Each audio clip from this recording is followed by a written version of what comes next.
tribulations, you have prevailed. The spirit is unbreakable, never derailed. With a rich heritage and culture and grace, Liberia, you are the land we embrace. You are welcome to This is Bottom Line Liberia.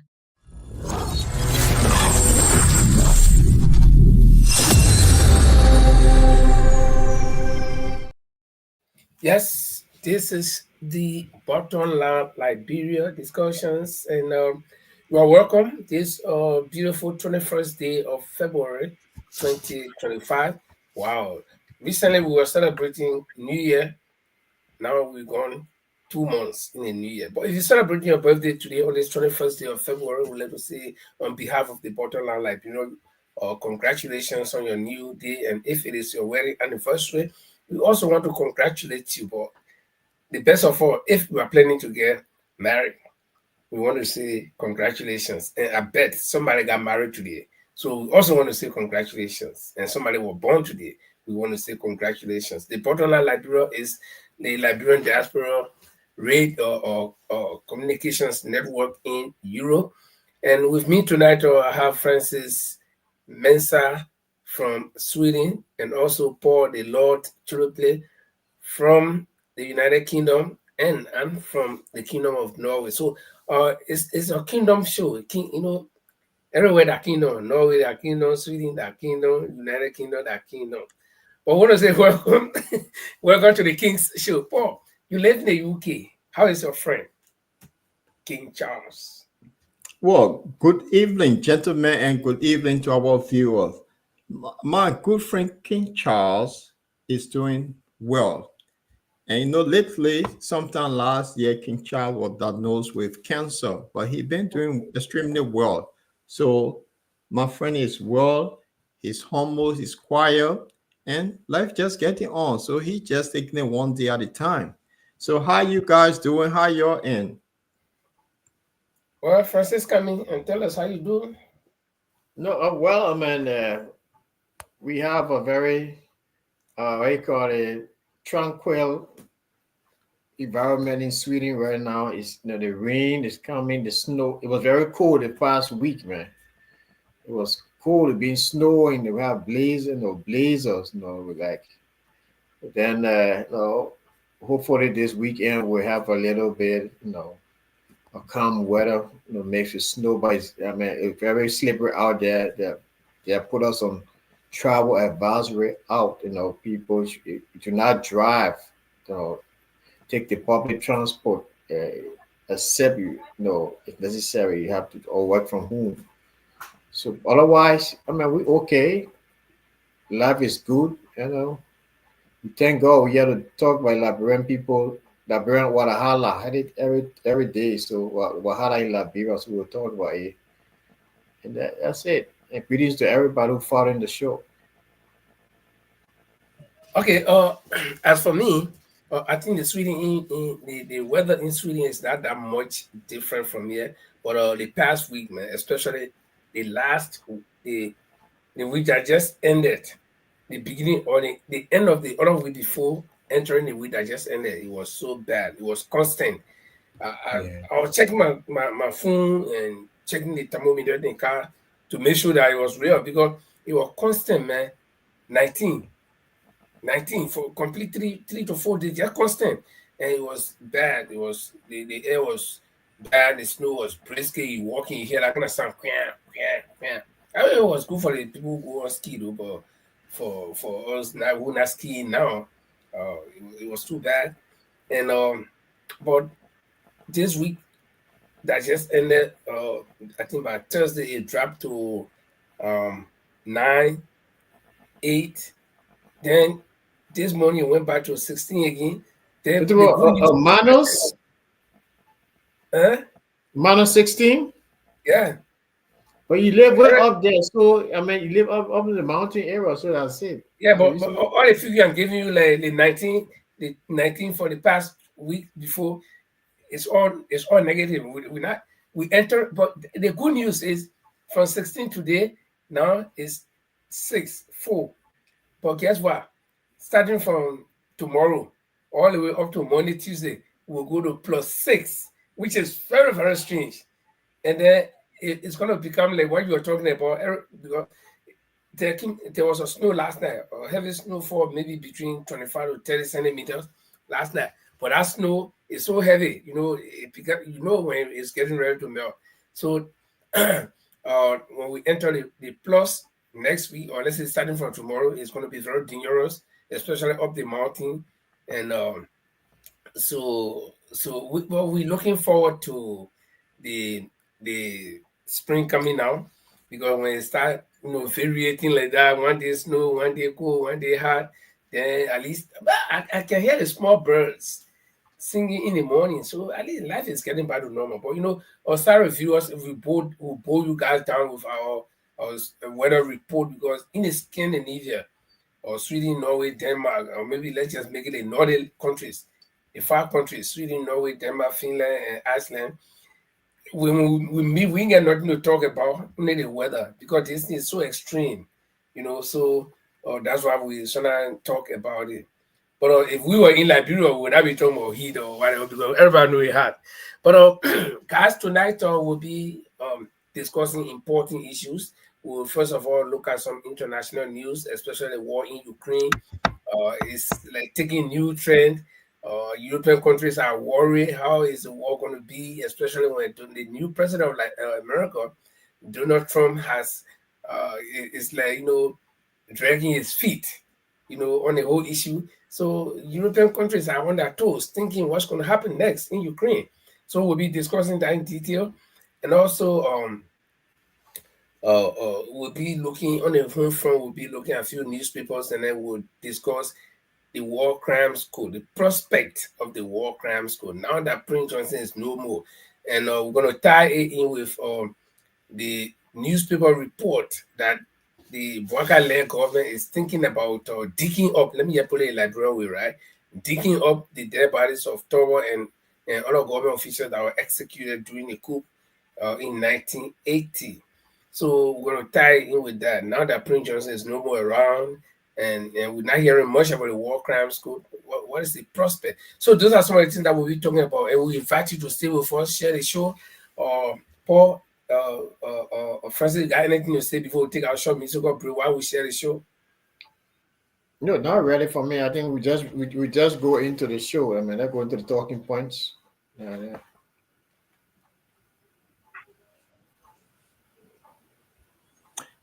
Yeah, Linford, let's take the break while we share the show and ask our audience to also help us share the show, because the topic will be very interesting tonight. Yeah, you're right, Paul. So we're going to take our short break with our usual, theme song by Takunje.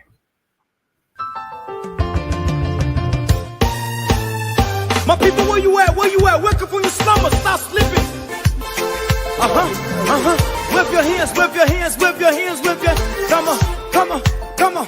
I know you're sleeping now. You gotta wake up some more, yeah? Okay, let's go. The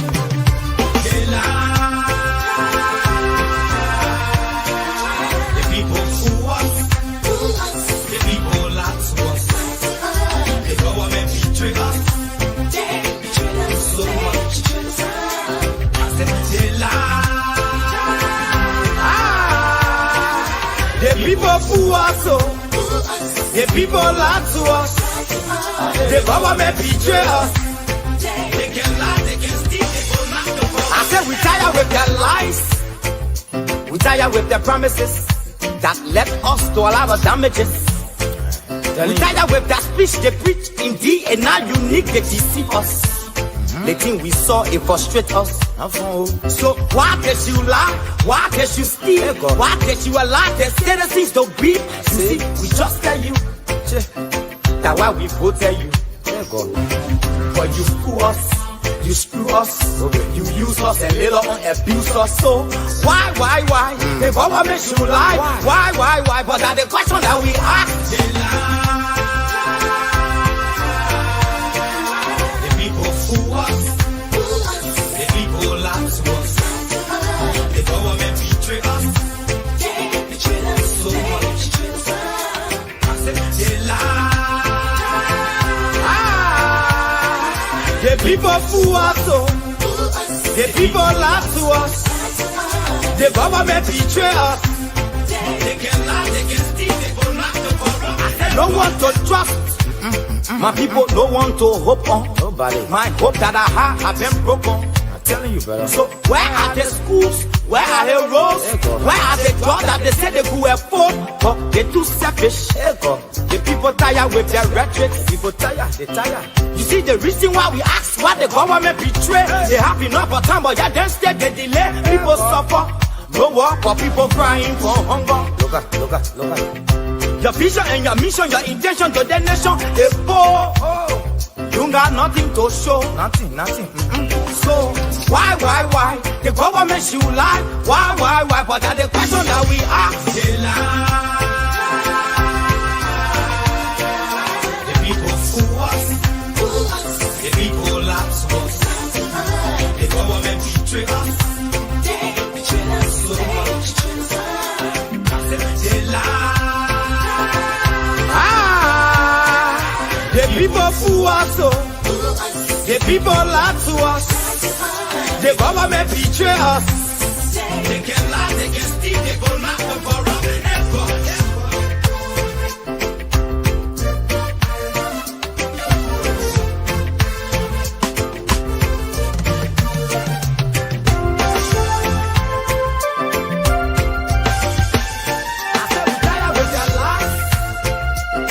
With the promises that left us to all our damages.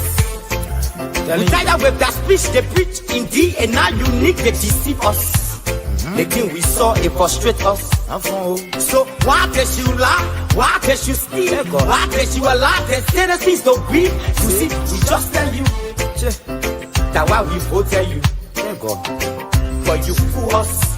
You screw us, you use us and little on abuse us. So why? The government should lie. Why? But that's the question that we ask. The people fool us. The people lie to us. The government betray us. They betray us so much. I said they lie.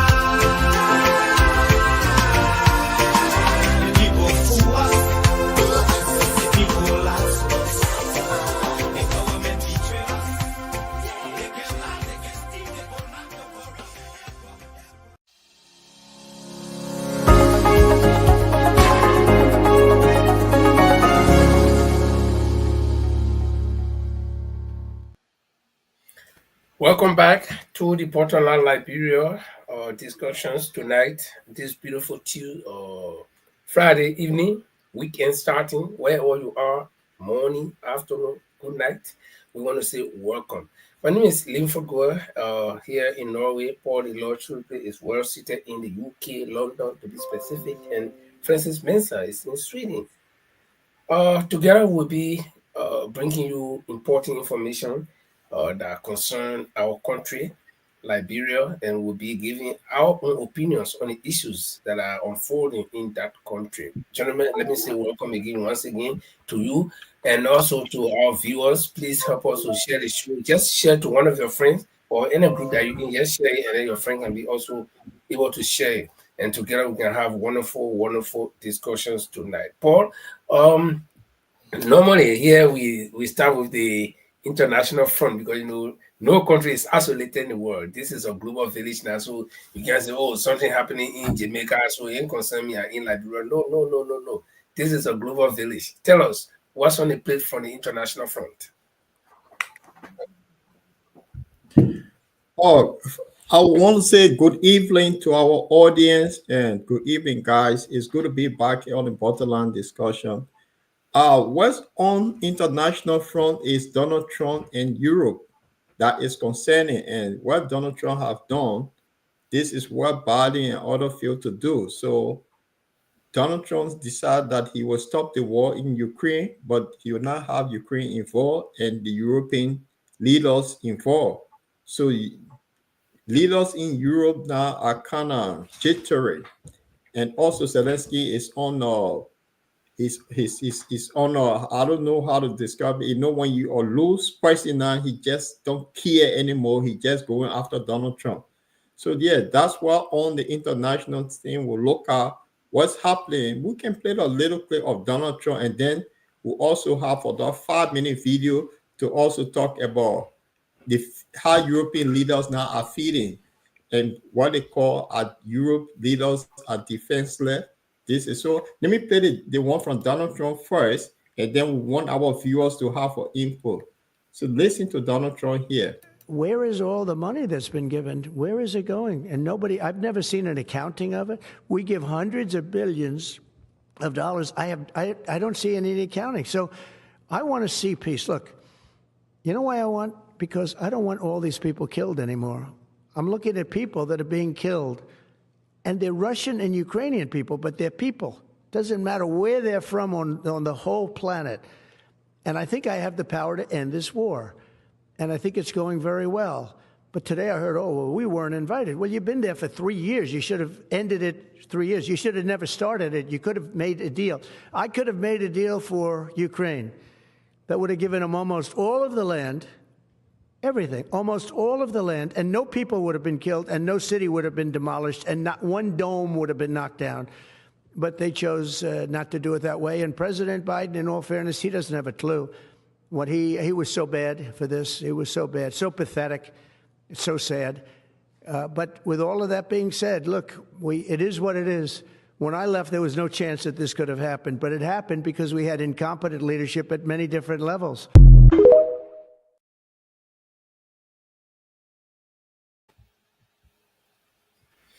So this is Donald Trump. But He's saying that the war should have started. Yeah, but he sounded to me like a man who is taking different trend, because as we all know, American foreign policy is almost the same from government to government, from party to party. It doesn't matter whether you're a Democrat or Republican. They have that one international policy, right? That America's interest is first, and so if they feel threatened by any country in the world, whether it was under my regime as a Republican, I mean, I'm a Democrat, I support a Democrat, and then a Republican candidate will continue it. But he's like taking a different trend. He's openly condemning the past administration for even starting the war in the first place. What do you think? Look, the thing is, I think the former president Biden, he just wanted to fight war with Russia. I think they wanted to test their strength. And that thing could have been avoided. We all know the situation where Russia had demanded that, look, you can do your thing, but Ukraine cannot be part of NATO. But what they thought, because of the disintegration of the Soviet Union, so Russia has been weakened in their mind. So let's start something and see how we can have a fight with these people. And then also economically, Ukraine is one of the countries in the world. It's almost like Congo in Africa. Ukraine in Europe is sitting on what we call gold dust. It's one of the richest part of the world. You see, they have everything. Now, Ukraine feed Europe in terms of food, and vast majority of the world, they do it. And what Ukraine have the thing they call the rare earth mineral that is used to face nuclear weapon and all that. They sitting on proper natural resources, and all of these big players want to have their hand on it. So economically, we have to use Ukraine to get to where we want them to be. And Donald Trump is saying that, look, all the money they send, where's the money going? The war is just ended. The war continue. So to stop the war, and then we can get our hands on the mineral. So that's where the whole thing is leading.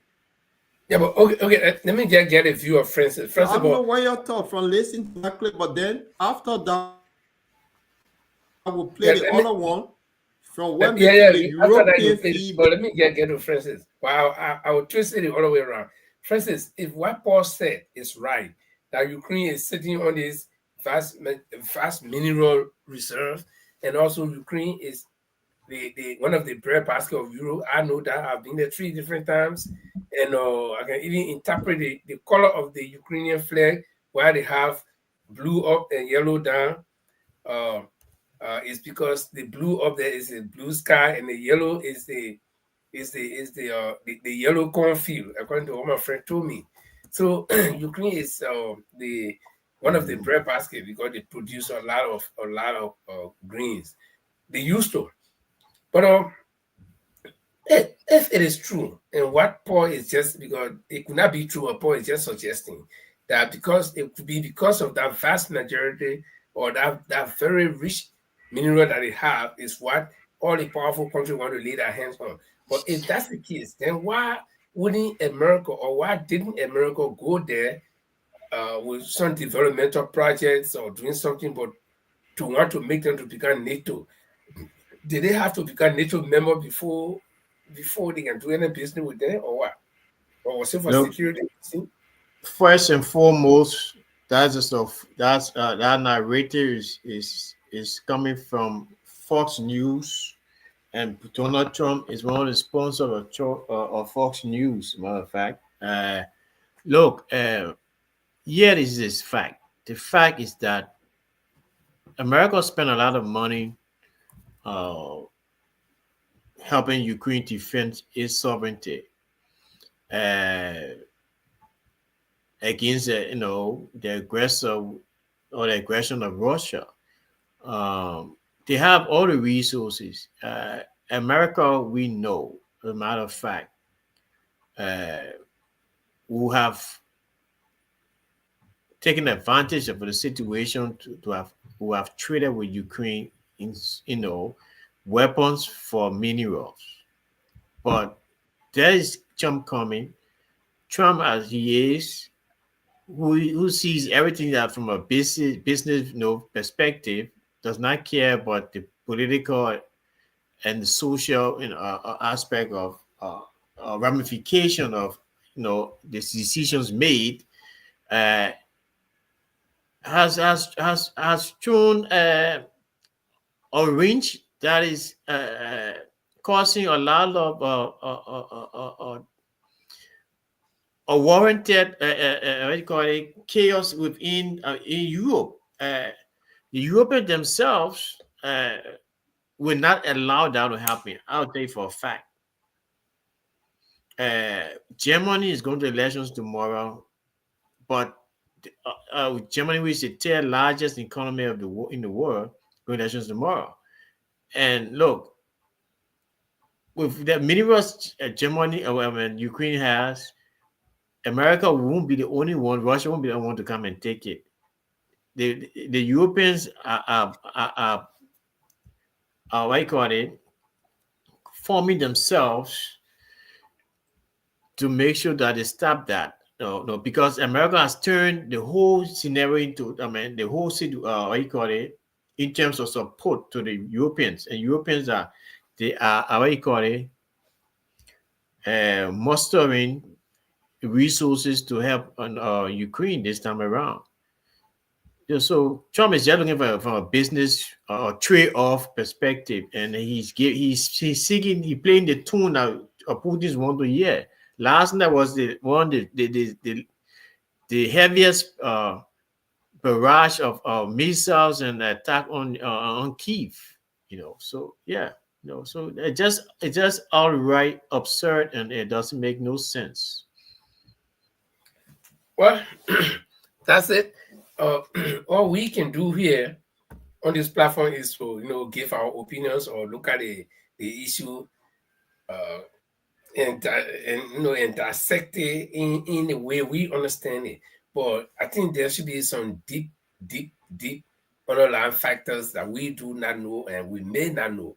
Because I know these powerful countries will not just go somewhere. Now, Donald Trump is admitting that there has been a lot of money pumped into Ukraine, and he's not getting, or they can't give, nobody can give any accountability. But is he forgetting to know that this is a war situation?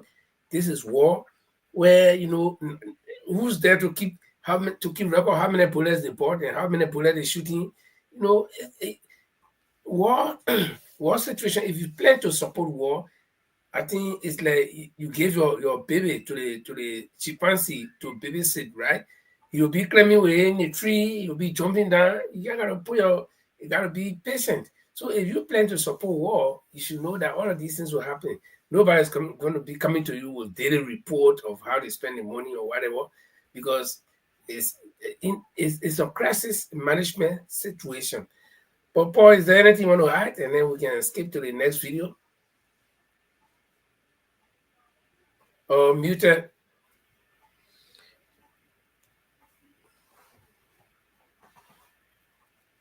The thing is, Zelensky miscalculated by allowing the CIA to play him. He miscalculated. And you see, and that's why when you give a comedian a job, this is what you get, especially immature person who does not have experience. He gave them the play on them. He saw his people, and the fact is that his cousin that they're fighting, and the CIA wanted to know the strength of Russia, so they use him. So Zelensky, in his own wisdom, he said that to be part of NATO, he will give the real earth mineral 50% of it to the US just for him to be part of NATO. And that's the song that he sang in. That was the peace deal he pushed forward. That if you get 50%, then we become NATO. So you'll do everything possible to have this going. And that real earth mineral, it's the one that they use to develop this big weapon. It's the one that they use for fridge. They use it also for mobile phone. It got a lot in it. Now, they use it for lithium battery and to build electric cars. So it comes with a lot. And if you listen to Donald Trump, he been after China with the electric cars. So this rare earth mineral is something because Ukrainian owe America in billions that they can now start digging, but you cannot have the war going on for them to put their hand on it. It was based on Zelensky's own calculation that this guy had not capitalized on. And you also know the Russian too, they want part of that mineral. So all of the thing in the end is all based on the money. So I want to play another video. It's not from Fox News. This is an independent news from India. I'll put it up and then you listen. While European now, the peace talk that's taking place, the European leaders are not involved and they are angry. So I want to listen to this one. Then we can, before we go to the Liberian news. Ukraine. A big power struggle is currently unfolding over Ukraine, and no, I'm not talking about the conflict between the West and Russia. In fact, not even close. I'm talking about the West's war unity over Ukraine. It's not only weakened, but it's crystal clear today that it is shattered. European leaders are scrambling to secure their involvement in Ukraine's future. In fact, in Paris, the French President Emmanuel Macron has convened a summit in a bid to find a path forward, as US and Russian officials prepare to meet without European participation to discuss Ukraine's situation. But can the Paris meeting make Europe relevant again, is the immediate question. Have a look at the latest developments. On Monday, US Secretary of State Marco Rubio arrived in Riyadh as part of his first trip to West Asia. This trip, in fact, comes ahead of anticipated talks with Russian officials aimed at ending the nearly 3-year war in Ukraine. It follows a phone call last week between US President Donald Trump and the Russian President Vladimir Putin. Trump has, by the way, instructed top officials to begin talks on ending the war, a promise that, remember, he made during his presidential campaign. Now, these talks are happening without any Ukrainian or European representatives. And this is why European leaders are holding an emergency meeting in Paris. With US and Russian envoys preparing for talks in Saudi Arabia, Europe has in a way been virtually sidelined from the Ukraine peace talks. And European leaders are now trying to figure out how to regain relevance in the discussions about Ukraine's future. Convened by French President Emmanuel Macron, the summit will be seeing key regional leaders who will seek to navigate a solution outside the formal structures of the European Union. It will basically include Germany's Olaf Scholz, Italy's Giorgia Meloni, Poland's Donald Tusk, Denmark's Mette Frederiksen, Spain's Pedro Sanchez, the Netherlands, Wopke Hoekstra, along with the EU President Ursula von der Leyen and the Council President Antonio Costa. And the meeting will basically address what defense capabilities Europe could provide to ensure that Ukraine has credible security guarantees, including a proposal for Ukraine to receive automatic NATO membership in the event of a clear ceasefire breach by Russia. But the signs of rift were clear last week itself. From comments in Europe by several US officials, comments from the Secretary of Defense in Brussels, Vice President J.D. Vance, and Special Russia-Ukraine Envoy General Keith Kellogg in Munich, and then by Donald Trump himself after his hour-and-a-half phone call with Vladimir Putin. And these developments have in a way poured cold water on any hopes of US and Europe working together towards Ukraine's future. Over the past week, European leaders have had a rude awakening in a way regarding the state of the transatlantic alliance. The Finnish president, for that matter, has perhaps best summarized Europe's situation. He quoted a famous phrase from Soviet leader Vladimir Ilyich Lenin saying, "There are decades where nothing happens, and there are weeks where decades happen." This order is easy to disrupt, it's easy to destroy, but it's much harder to rebuild. So let us stick to these values. Indeed, Europeans now realize they are in many ways on their own. Of course, the Ukrainian President Volodymyr Zelensky has warned that Ukraine will not accept any outcomes from discussions in which it was not involved. However, Zelensky has also been sidelined from decisions regarding his own country by Washington, while Europe has not abandoned Ukraine entirely, with British Prime Minister Keir Starmer stating he would consider deploying British troops to Ukraine if a deal to end the war with Russia is reached. Not everyone in Europe shares the same enthusiasm. In fact, it could be said that Europe is a divided house when it comes to Ukraine. German Chancellor Olaf Scholz has said that any discussion of European troops participating in a peacekeeping force in Ukraine is premature. According to Reuters, Scholz also spoke more broadly about European security, saying that supporting Ukraine and its army will be, in his words, a great task for Europe, for the US, and international alliance partners. And he's not wrong, by the way. Europe is already struggling to recruit soldiers for their own national armies. The question is, how will they help Ukraine?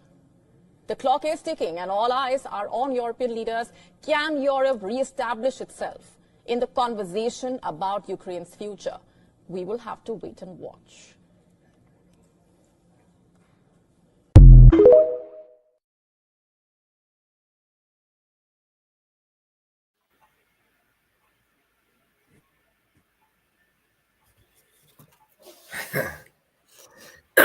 I sat down, I listened to that video and I watched it, and I'm seeing something. And last week, or this one Tuesday when we were here, I asked the same question, and I will repeat again.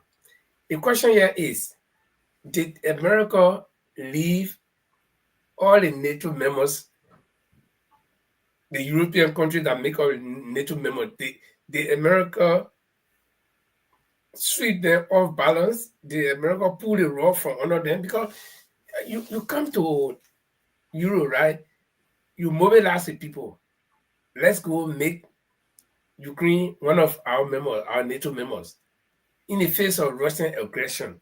That means you got to fight Russia to be able to make NATO or Ukraine NATO member. Then time kind you say, I'm not interested again. In fact, I want to know all the money we're giving you. And now you left them in the cold, so they are brainstorming everywhere. Macron there asking for emergency meeting. So what guys? What really happened here? The America sweep the rug from under the NATO countries. Are NATO countries in Europe going to still trust America to go to war for them? Let first say come in. Look, America, Donald Trump, and I won't say that America, President Donald Trump is creating a rift between the United States and its allies globally. So, Linford, if you can hear me, let Francis come in.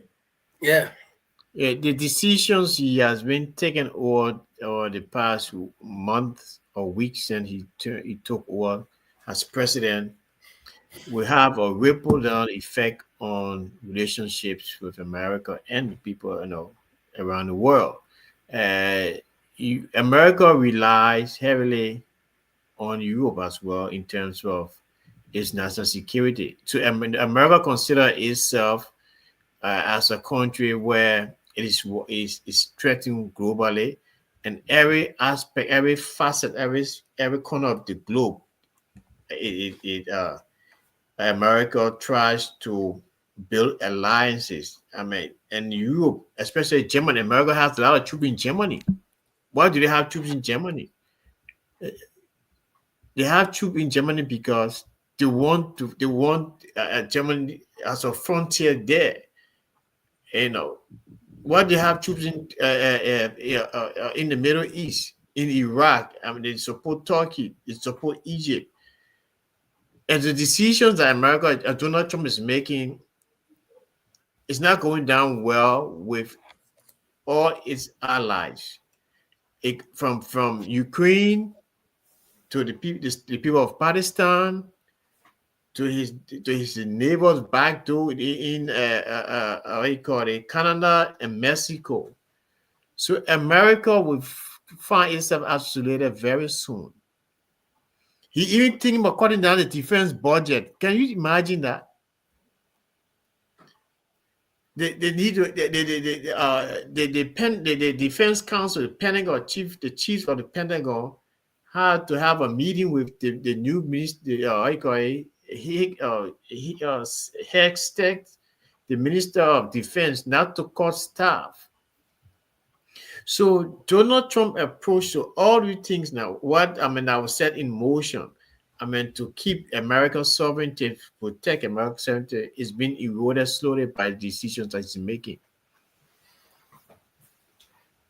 Paul, the same question. Yeah. I know it's difficult, but we just give it a shot. Well, the thing is, if you can hear me, because my internet start fluctuating. If you can hear me, Paul. Yeah, we hear you well. Donald Trump being Donald Trump, I see him as one of those people, like when you have, if you have a spoiled child.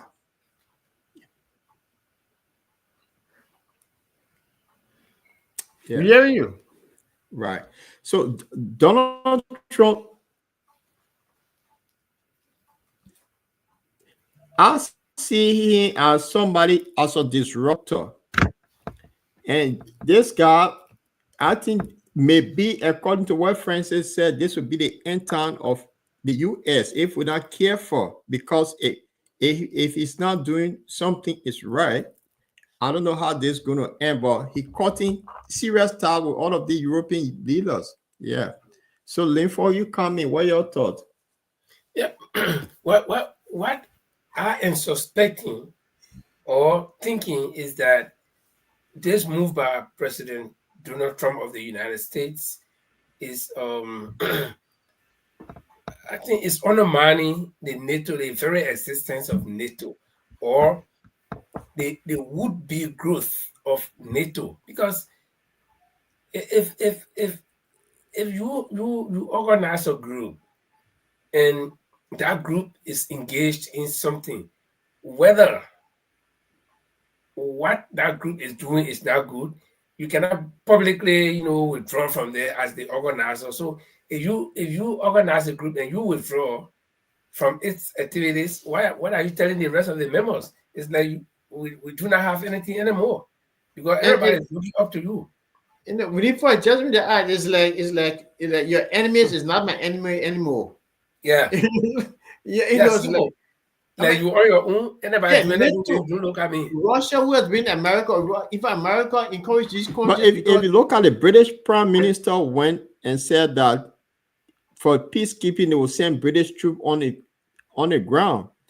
But then the thing is, British is one of those countries that been pumping Ukraine with arms. How can you become a peacekeeper and you're already involved in the war? So But that alone not going to countries can happen. do that. America itself, Sweden just announced that they're going to they will contribute troops to and Sweden is one of those countries that has sent a lot of weapons. The weapons Sweden is one of the, I think besides America, Russia, China, Sweden is one of the countries that make a lot of weapons, but they do not use it, but they sell it. They sell all the jazz plane to Saudi Arabia. They send it, Turkey. The reason why Turkey did not want them to be part of the NATO because the Swedish they were supporting the Kurds. And The PKK, indirectly. Yeah, I think 2 weeks ago, Norway also pledged 22.1 billion Norwegian kroners.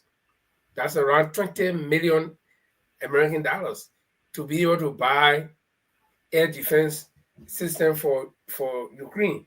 And who are going to buy it from America?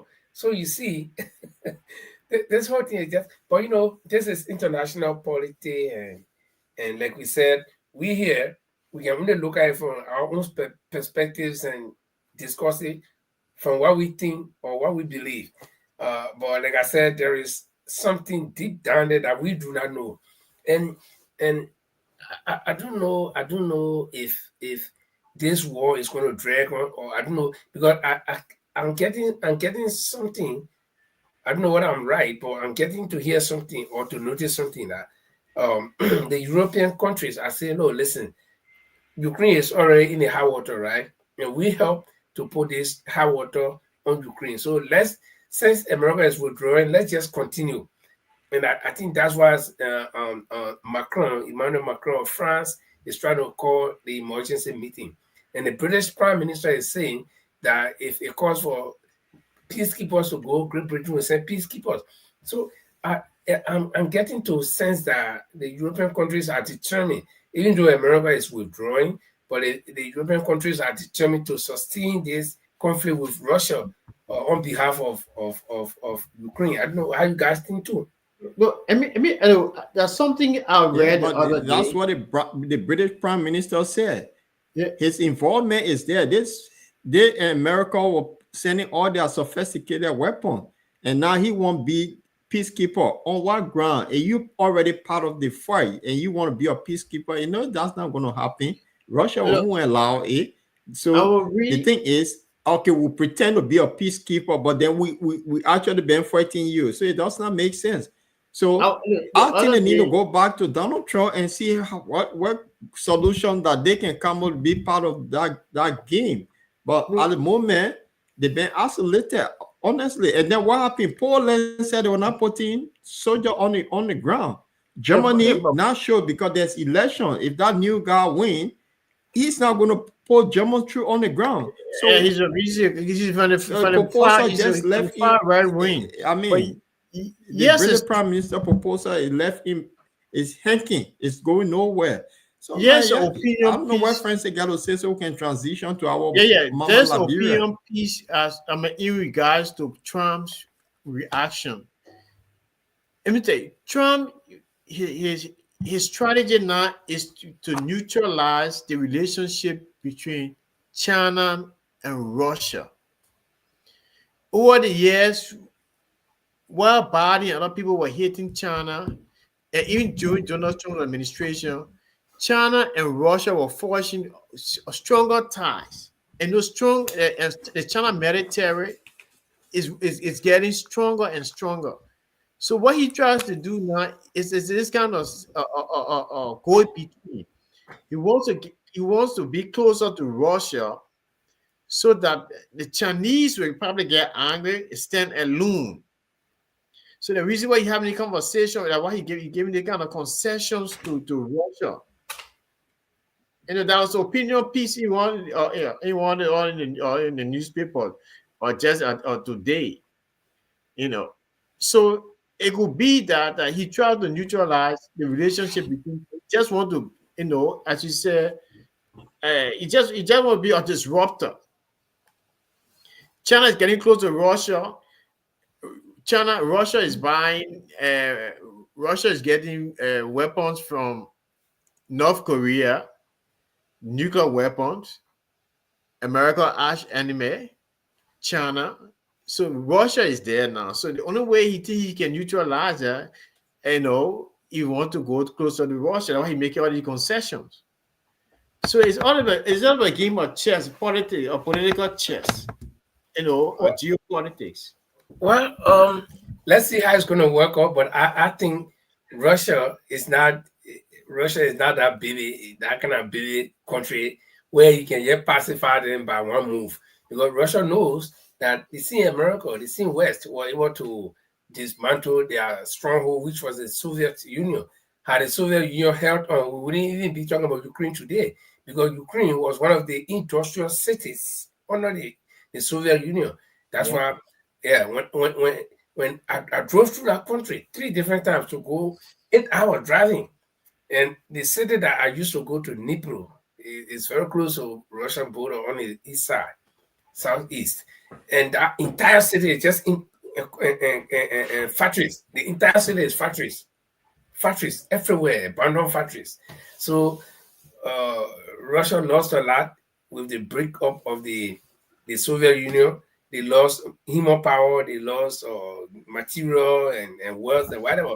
So I know for America, if America will deploy that kind of, Donald Trump will deploy that kind of, petty tactic to say, okay, let me get closer to them so that they can. I know the Russian and the Chinese are talking. They know. Because this is, no, take it or leave it. It's East versus West. You go or you come down. But guys, let's transition to the next one right after this break. You're watching the review of Liberian newspapers' headlines that made news during the week on the Bottom Line Liberia. Please join us every Tuesday and Friday at 7 p.m. Liberian time, 8 p.m. UK time, 9 Central European time. Okay, we transition into Liberian newspapers now. So all of the stories that you've been reading in Liberia, we know you read a story, you understood it your own way, or maybe you listen to them, the same stories on TV or radio. But here on the Bottom Line Liberia, we look at it from different perspectives. Like I always say, if you had 500 students in a class and you brought elephant, everybody have been looking at that elephant. Ask them to describe it. All 500 students will talk something about that elephant that even you yourself, who the teacher, will be surprised that, but I didn't realize it. So in other words, everybody can interpret things from their own perspectives and it will look different. And some people are very gifted in doing that. You and them will go to the movie when they explain, I see a movie to you that you all watch together, you'll be even interested more than when you're watching it. So we try to give our perspectives on the issues in Liberia, even though you've heard it, but we take it from our own opinions. But a lot have been happening in Liberia. In fact, every day we wake up, there is something new. Every day we wake up, there is something new. I mean, the list goes on. Nobody can actually, from the Capitol building to the budget, to the executive, to dismissal, to people admitting to corruption, to leak video. I mean, everything just happening every day. What do you have for us today?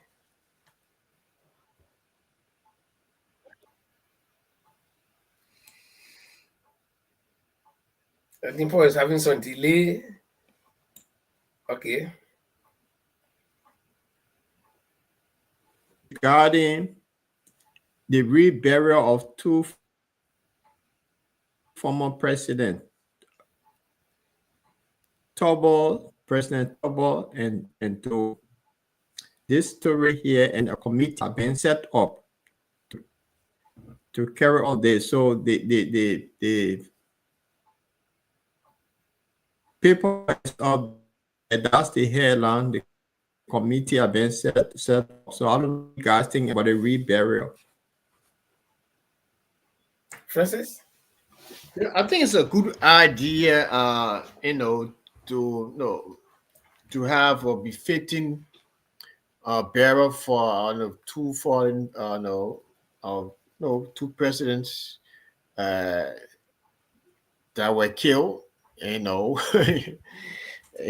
by by circumstances that is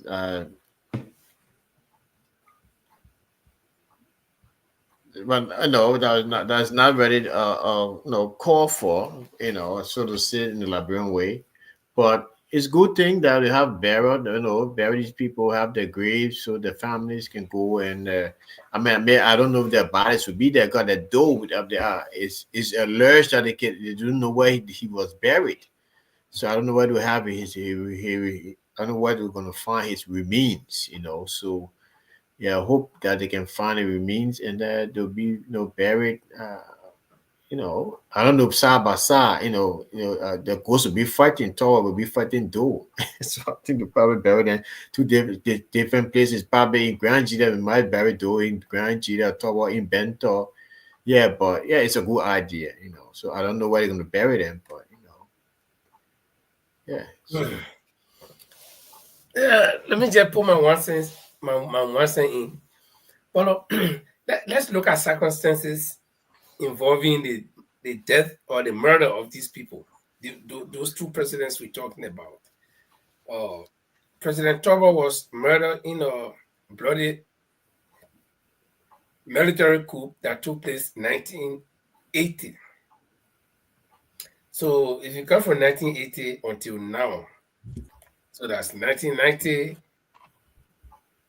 1990, 2000, 2010, 2020, almost 40 something years we're talking about.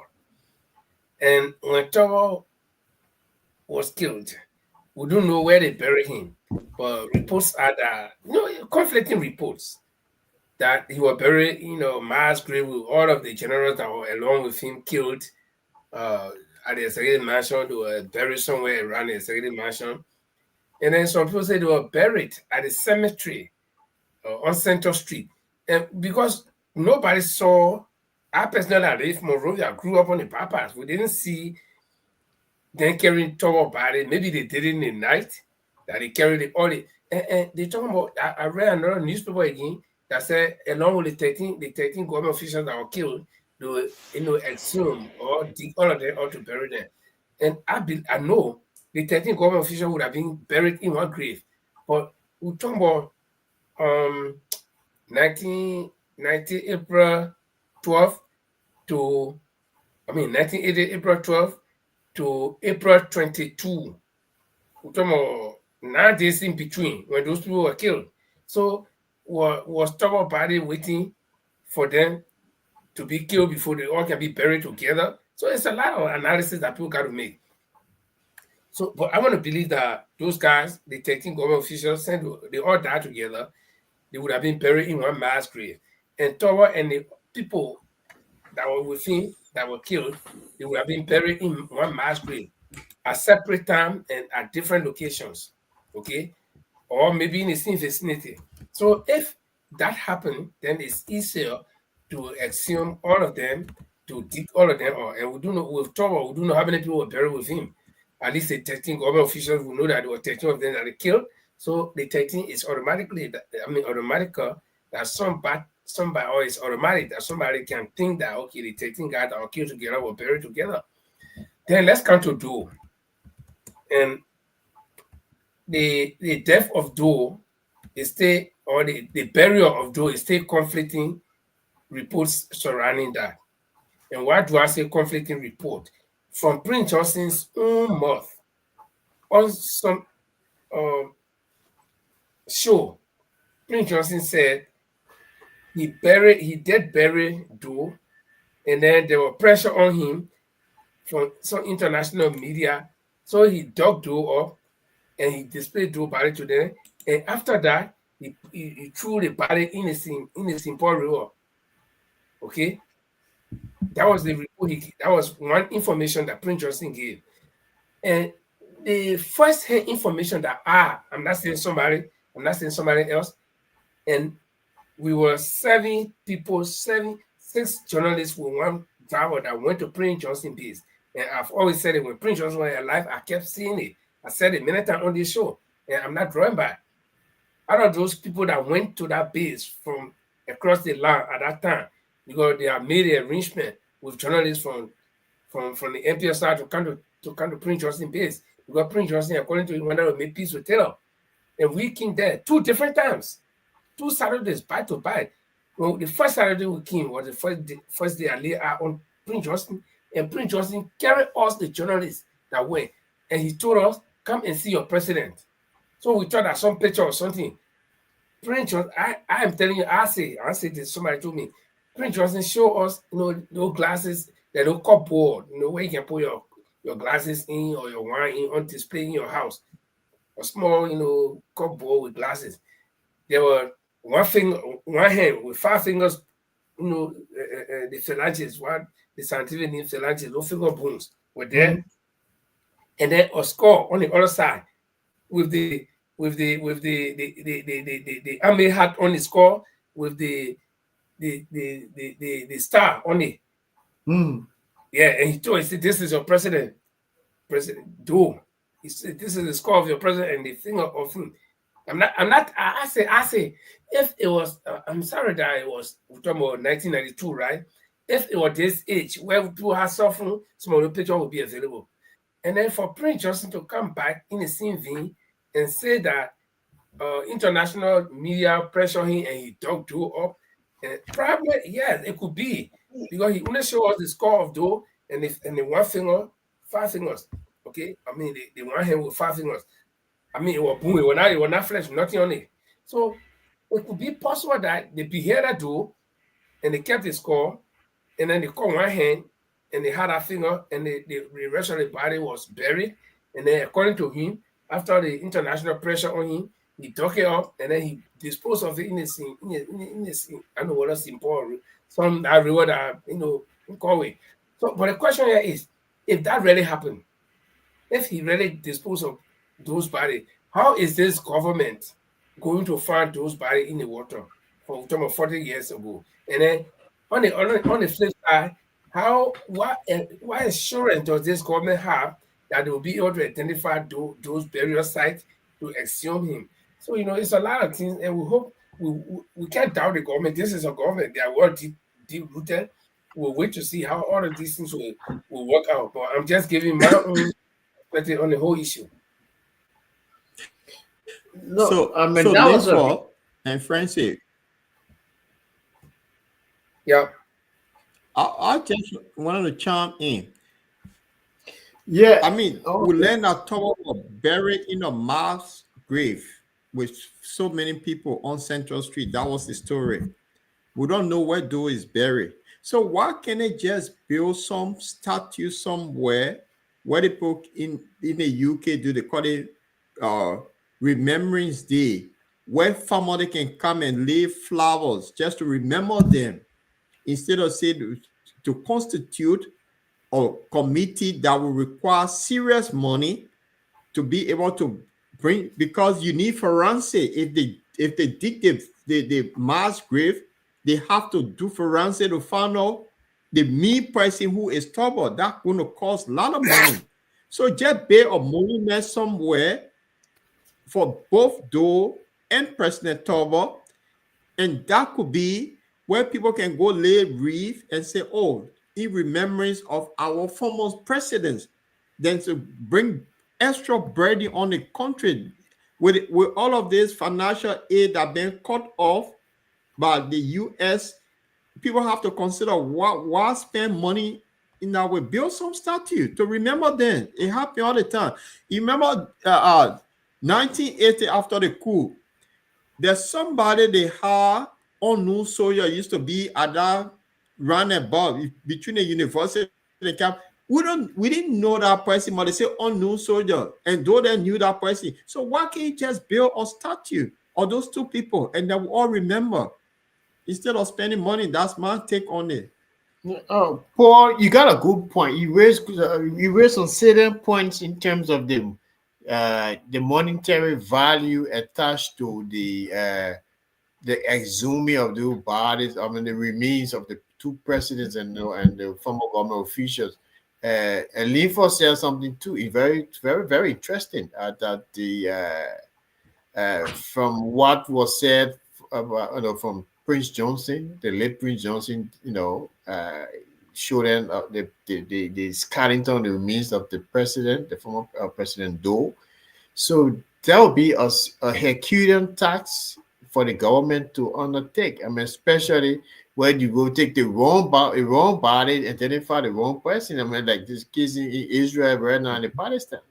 So that would be that. So if is very delicate. So I hope the government, you share something very that is very important, salient, that the government can look into it and build monuments for it to, just start to a monument for to honor them, because there's a lot of money involved.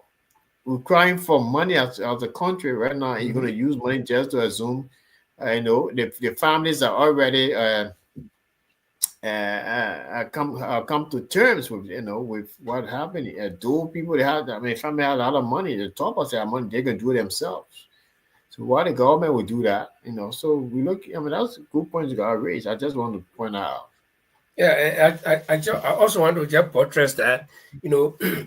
This is a government that made $8 billion budget, and they depending on the international community, the World Bank and America and other countries, the EU, to underwrite 70% of that budget, meaning that they will be able to only afford 30%.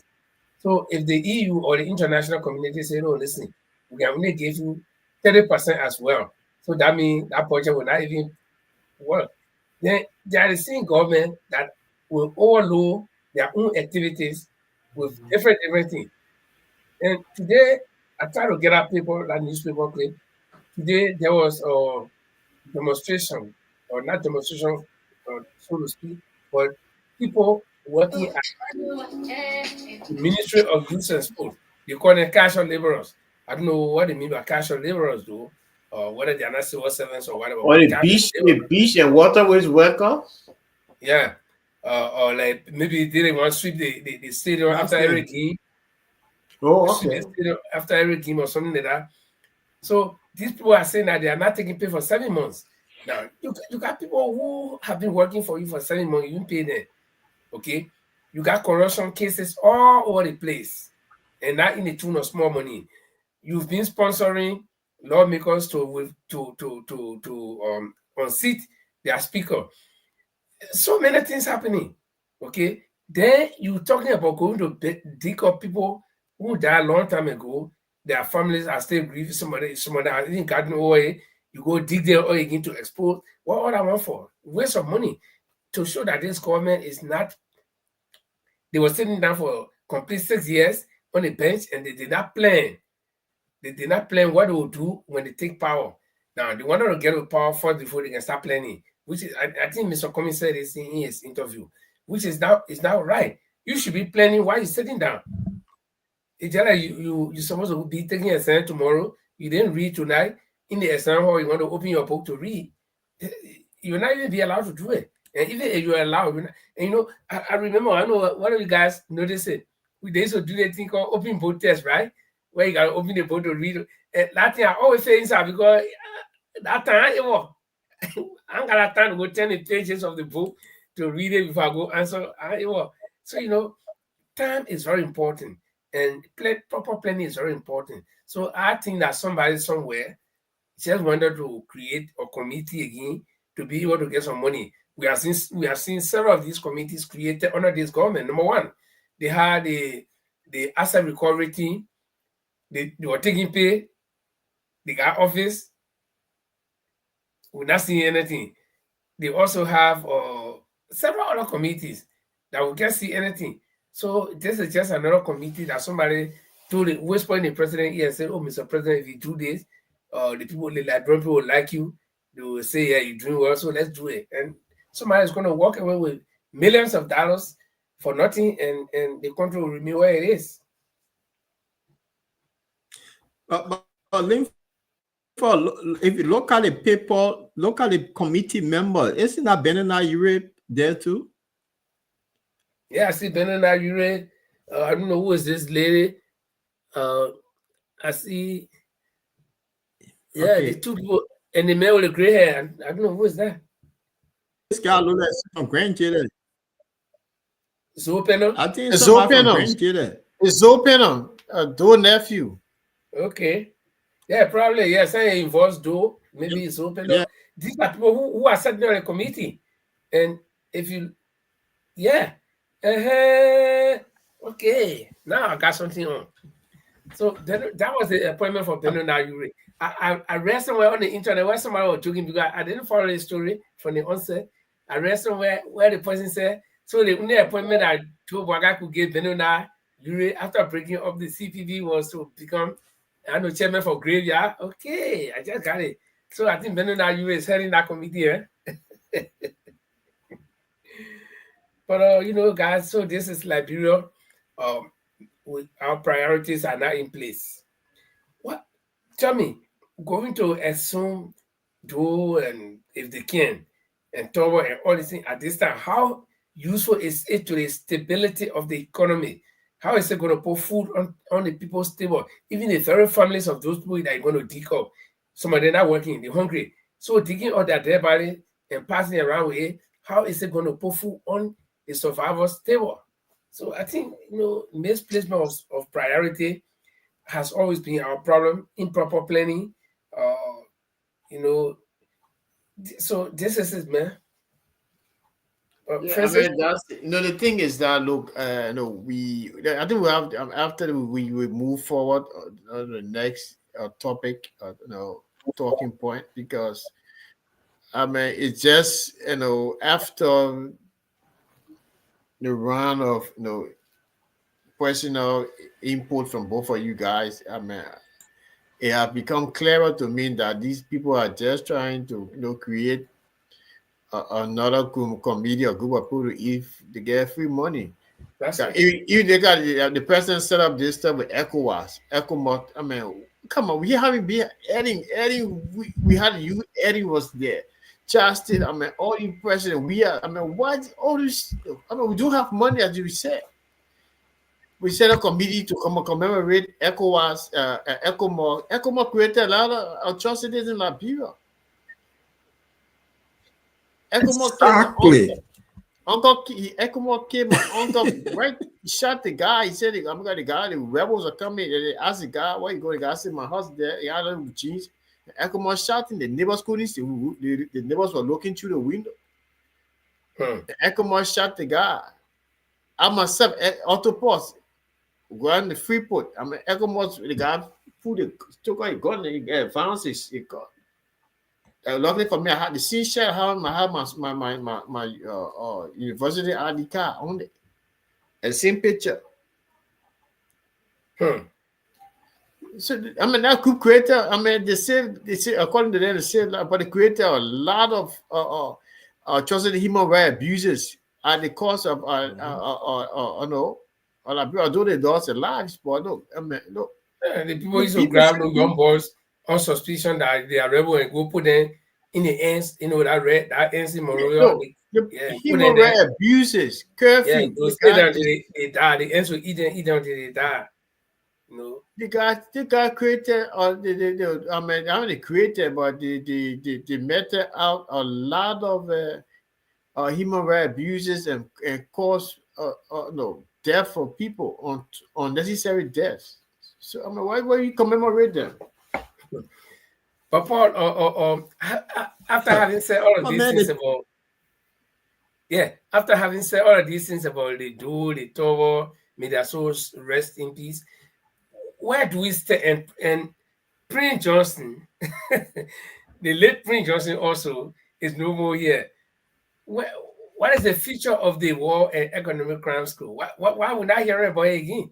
And like we just said that a commission was set up for the War and Economic Crime School, and we are not hearing anything. And that commission is taking pay. No people on that committee, they're taking pay. So what is it? What's going on? No more War and Economic Crimes School? Linford, I said it on the program, the person that has serious argument will say, by all means, it will come, because you even gave example of the Jewish Holocaust that people were in their 90s, they were still hunting there. It will happen. In the case of Liberia, my brother, maybe it will be the grandchildren of those people that committed crime that they will bring to court, say your granddad did this. It's not going to hold. The mean fish that they wanted, they fish all of the pictures. So the economic war crime code, that the economic bill, because that economic bill that follow, it will not happen because you're dealing with thieves. Everybody here in the cookie jar. So you cannot bring economic crime on yourself. So the war crime thing, it just go on the carpet. We're not hear about it. So the economic thing that we're talking about, that will hold a lot of people, as long that will stay around or children around, you cannot bring economic crime in Liberia. Facts. These are Look, I big. got a As different long view. as we are always around, that yeah, I mean, I'm giving the perspective of all the players. Now, if you look at the 105 lawmakers, all of them here in the cookie jar. If you want to bring in economic code, they're not going to push it. They find their hands are in the cookie jar, so it's not going to happen. So the whole thing with war crime code, war economic crime code, it been dead on arrival. We're not going to have it, and that's it. Maybe it'll be for the next generation that will come up. Maybe we'll go for the economic crown, but war crown, we don't. Nothing going to happen, my brother. Look, I think the war. None of you. I think the war crimes code will come up. No, trust me. Look, we got certain players. I mean, like the guy in the house, Yaya Nimle.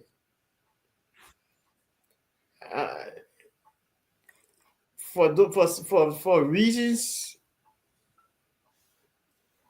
that that cannot be described, it cannot say, they will have to bring that war economic crime code because they guys are still around. Prince Johnson is dead though. Yeah, but you have Yaya Nimle, they have George Boley, all the people around.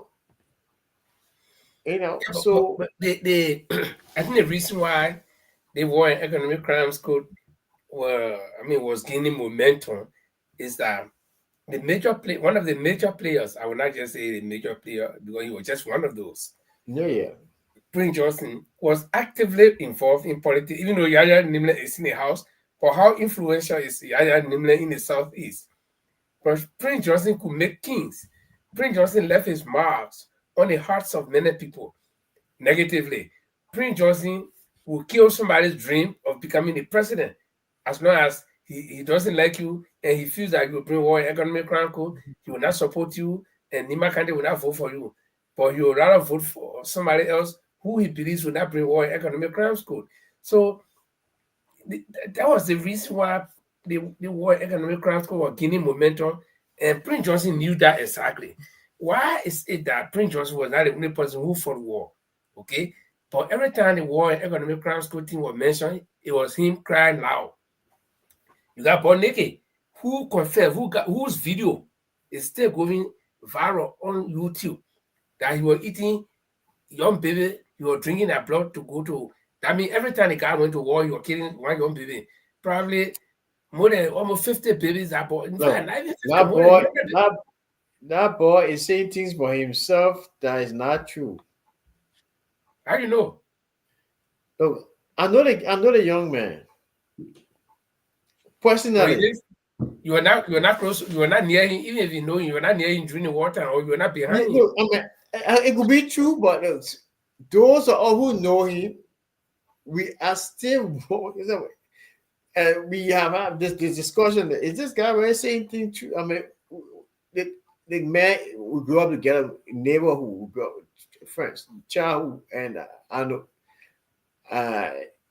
he's trying to embellish his role in the he did some African signs on magic, but he's trying to top the icing on the cake so much that he wants to appear that he was the voodoo or something. Roosevelt Johnson, other people that wanted. No, I mean, no. We'll save that topic for another day. I think that young man, go ahead. I think he's trying to Well, make himself look well. Yeah, whatever the case is, because under the jurisprudence process, if I admit to a crime, it means that I did it. And because as far as we know, we are not saying born again, being crazy before you are not in the mental home. In fact, the man's a pastor now. So this man will not look at himself and accuse himself of egregious crime that he know could even warrant his death. So if he did it, then two things could happen here. It either be true or he may have some psychological or psychiatric problem. But whatever the case is, we'll take it for his word. Because if he went to court today, let's say the World Economic Crimes Court comes today, and he goes and stands and say, yeah, he used to kill babies and drink that blood. So what do you think, will the court say, oh no, the man is not saying the truth? In fact, that's why the court wants the admission to guilt. So he will be guilty. So we'll take it for that value now that he's guilty of it, because he's selling. Nobody accused him. And another factor we should look at is that these guys, they fought the war some 40 years ago, 30 years ago, and they are aging. Who knew that Prince Johnson would just go on a Monday, have a program at a university in Lima, then Tuesday he died. Anybody can die anytime. So the Bodnigga we're talking about, we got tomorrow and hear that Bodnigga is dead. Tomorrow Yaya Nimla is an elderly man. We got tomorrow and hear that he's dead. All the other guys, Krumah died. Nothing happened. So and the thing, Linford, as when we get to the 70 mark, the moment you reach 70, there's a possibility that cannot come. That 70 mark is a hard mark. Yeah. So, and all of these people, apart from the young man, Bodnigga, you talk about the rest of those guys that are in they in 70. All of them are in 70. They are not young people. So, as you get older, every day you're getting, they say, one step to death. So, this thing is, and talking about the Bodnigga man, I think he's in India, he's going through some kind of transplant. He's not well, he's critically ill. It's been reported in the paper. So, really? But the man was drinking human blood. He is on transplant. He's not well. He's critically ill. This is so. The thing is, I said the war crime thing. Look, there are big hands in it. Because there are big hands, they will do everything for it not to happen. And we all know that. That will hand in it. Yeah, be facts. I mean, that's the reality. The big hands are all in it. And they're all in government. These are people at the highest seat. So how can they bring something upon themselves? So they may just say, oh, we'll set up a committee. They will delay that committee. Another group will come. They'll do the same old thing. But I think it could have been done easily within 1 year. But the point is that they decided to set up a committee. That was the delay tactic. You see, so how come now you still get George Bush and stay around? It makes sense. This George Bush and stay around. So one person gone. Why you can't speed it up? It just gone quiet. And that's they know the game. They all know the game. Because what in Liberia said, if you call rope for Bush, God. That lady keeps you trying to push the government. It just went down. American lady, her name, what's going from some of the State Department. It just went down. It put get it still got the money. Y'all open it. Y'all do the. Y'all try create a code, establish a code, and start working. It's going. It's acting the talk. I can tell you guys for a fact that the major target was Prince Johnson. That's it. Yeah. It could be true. Yeah. The major target was Prince Johnson. Prince Johnson could but kill you somebody's remember, dream. the Americans wanted Prince Johnson because of the 5 nuns. The 5 nuns. Yeah. And Prince Johnson was very dangerous because he tried to implicate the Americans. When he grabbed he started calling tango to show that Americans were involved. And let me tell you.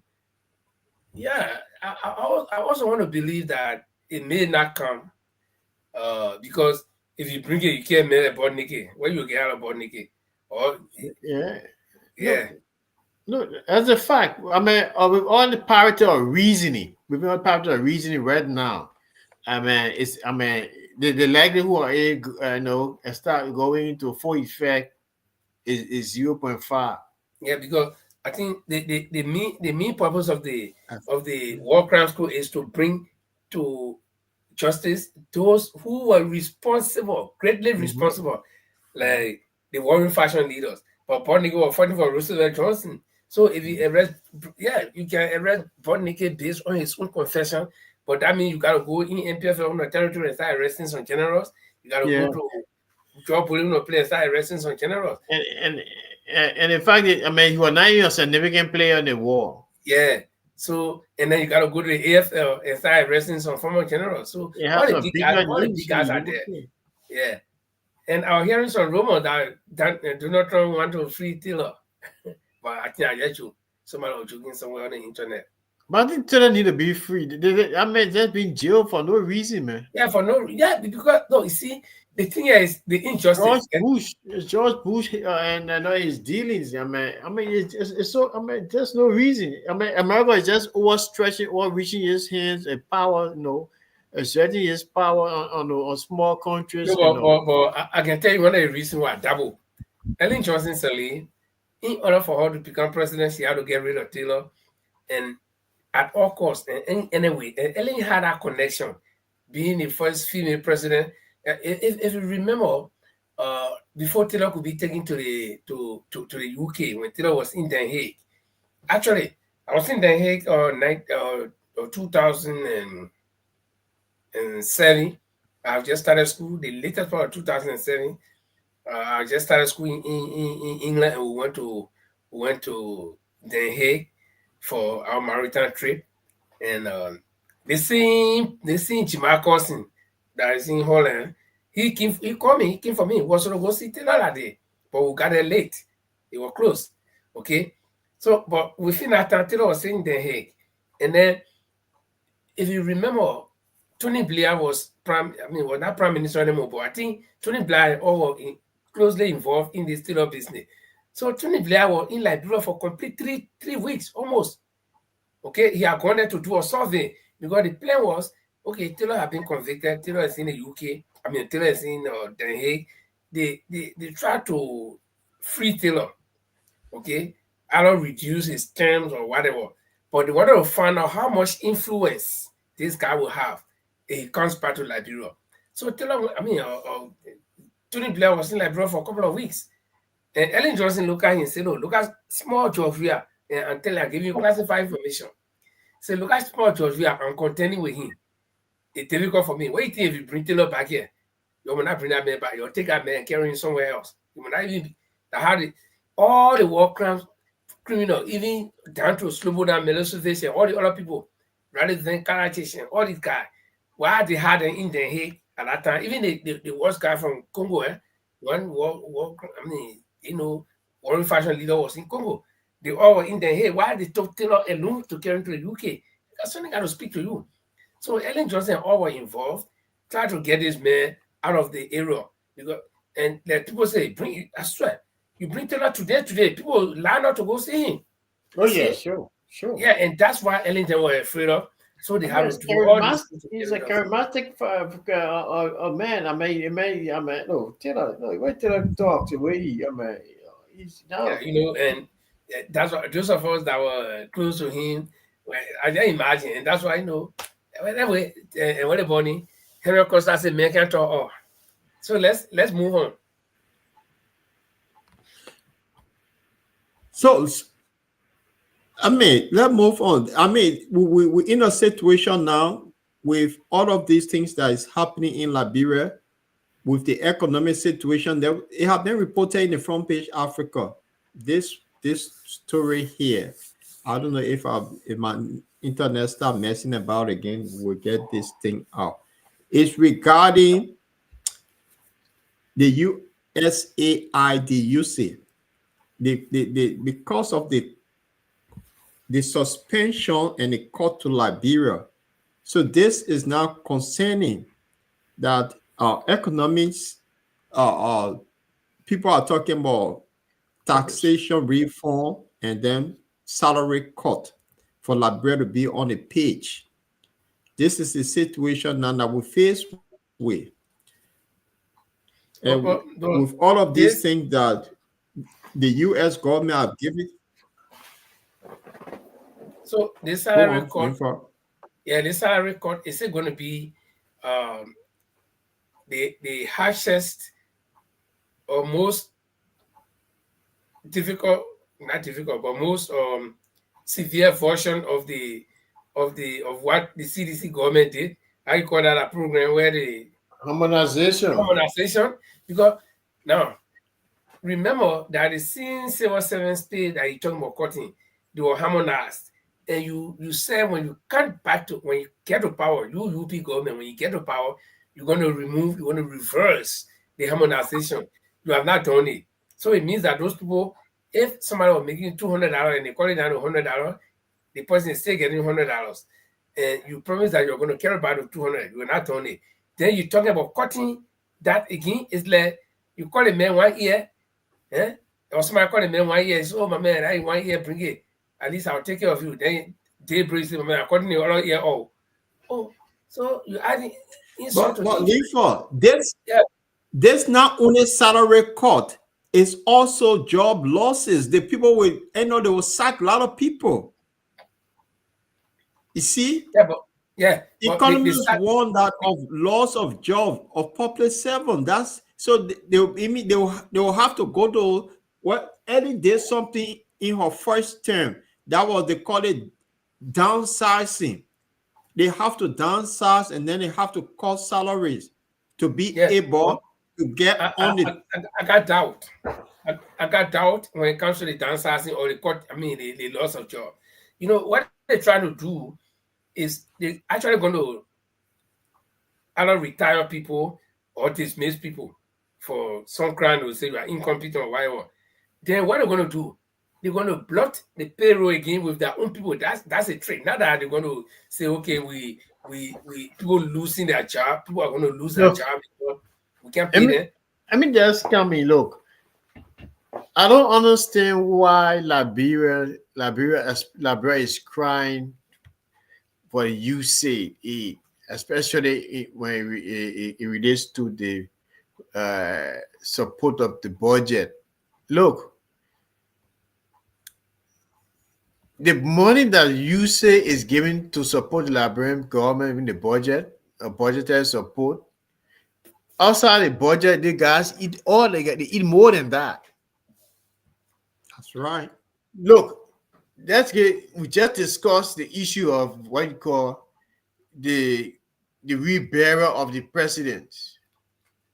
Yep. That money is not part of it. It's not budgetary. It's not allotted in the budget. It's All no. budget spending. a budget spending. Mhm. So look, we have the resources. We have everything. We have the nature. We endow with everything. What would we be depending on you say $40 million? Does it make any sense? Yeah, but Francis, that's what they did because if you look at the 2025 budget, 70% of that money they're expecting for foreign aid. Yeah, because the foreign the ones we generate ourselves, we eat it. They divide with themselves, create avenues to siphon and to steal the money. That is not so. It's not part of the budget. If you want to, if you can people can save their jobs and cut all the benefits given to the people in the legislatures, those breaks, farming break, constituency break, this and that break. The government itself to the projects and cut it, slash it down. I think they need to bring Elon Musk here to help them. But this is what Elon Musk have done. So by then, the $17 million that he stopped on aid for how they call it tax advice for taxation, just to advise on taxes, 17 million that he cut it off. The next day there were 1.5 million he cut off. Now the rest of it under suspension. So think on this. Now the other speaker, because we get two speakers, he just added $5 million on his own for his office. Now what economists are seeing here, the poor people now coming to suffer because some of them will end up losing their jobs. They come and cut their salary and all that. But then there's no need for that. the guy at the higher up, they keep buying 45,000 car for each of them, Exactly. and then they're not thinking of that. Say, well, let's do this now. The president get 3 cars. They are all bulletproof cars, 100,000 each. Why can't you just sell 2 other vehicles to Guinea or somewhere and get that money and put it in the economy? I mean, it's smarter. They protect money. These are facts. So they spend the money and then the poor people come and suffer. Now, you just been told, you say going to cut you off. Now you create a committee to please Bernard you and other because you play far on them. This is nonsense. But if you carefully look at this newspaper headline, I'm sure this is what the government stipulated in their press release that generated this news story. It comes from the finance minister. Look at the last part where they say the urge government salary cuts, tax reform, and boost to local production. Now you're gonna be dismissing people. People will lose their job. For local production to increase, the citizens, I'm not economist, but the common sense. In my village, for the people to be the biggest market ground in one country is almost, I can say, it's in my area. So winter, right? So for the people in the surrounding villages to be able to go every Friday to that market, they must have money in their pocket. But if you dismiss all the people then that you dismiss, how do you boost the local production? So even if I was planting, I remember 1977, 78. Okay, I used to go buy the interior. I remember my Oma, she had it planting in her farm. She would call it planting and she and myself too, they would carry the market, but the people don't have money. Everybody selling. So now, then we'll carry it back home again. So now we'll give it all free. So that's what you cannot boost local production when you are dismissing people, when you're cutting people taxes, cutting people's salary, and you introducing tax refund. And the tax refund they're talking about is not going to affect the lower people down there. It will affect positively. It's not going to affect the lowest people. It will only affect the higher up. They will say you represented, you're not supposed to pay so tax. They call it. But who's going to replace that tax? Is a lower person. They may get one more house in the village that will pay the tax. You see it? So it's like Donald Trump saying he will waive tax for all the rich people who got companies, but the men who working for hour should pay tax. It doesn't make sense. But again, this is where we found ourselves. And like Paul said, if you are cutting people's salary and even dismissing people to be able to gain money, why is it that you buy for the $5,000 car for 103 people? $90,000 car, in fact, for 103 people. If you do the calculation, you're going to million plus. See it? So I think like I said before, again, I may not be right, but I think we do not have priority. This is one of our major problems. And as we speak, all the Babylonians who are running to be president, almost 20 some people are running to be president, all of them going, they absorb themselves, they jelly sponge. Okay? They now absorb they're not taking all the water, they're going to go be part of political party, thank them, then they're hustling, the small money they will get, then they'll jump 1 month to election and they say the political party. You see it? And they're not planning. None of them get any plan. They're not making any plan. The thing with the Unity Party was their highest thing was to become president. Okay? They didn't plan that when they become president, what they shouldn't. So what happening? No planning, no proper planning. That's what's happening to us now. We shouldn't get it wrong. Look, countries go around the world, take austerity measures to stabilize the economy. During recession and all the kind of inflationary, periods around the world. No, but Liberia, we have no reason for that. We have everything. We have the land. We have the economy. They call it the factor of production. So we have all this. We have the factors of production to have the country running smoothly. Instead of sitting down and giving what we call every ministry and agency right now, as soon they want to have press conference, they're contributing to to the budget. The labor ministry sell work permit to foreigners to do the job Liberians can do. It doesn't make any sense. You say you empower your people. You say you empower your people. You bring in people to be store ball manager. I mean, look. I mean, like just a serious country. We shouldn't be a model. We shouldn't be crying for anything right now. But firstly, I'll also population. I'll disagree. We have skill set.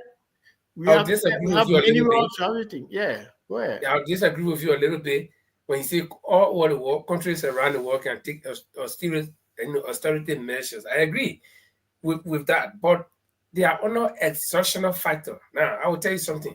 Around 2000, before 2008, when the Great Recession came across Europe, in fact, across the world, Norway was Norway was rated the number one richest country, maybe next to America, the number one richest economy before the recession.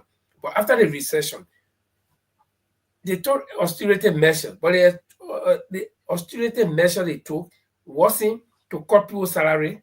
But that's the same thing I'm saying, man. Yeah, they kept people's salary, but what they did was, where they were spending extra, they had to, slow down. That's the same thing I'm saying. I didn't say nothing exactly.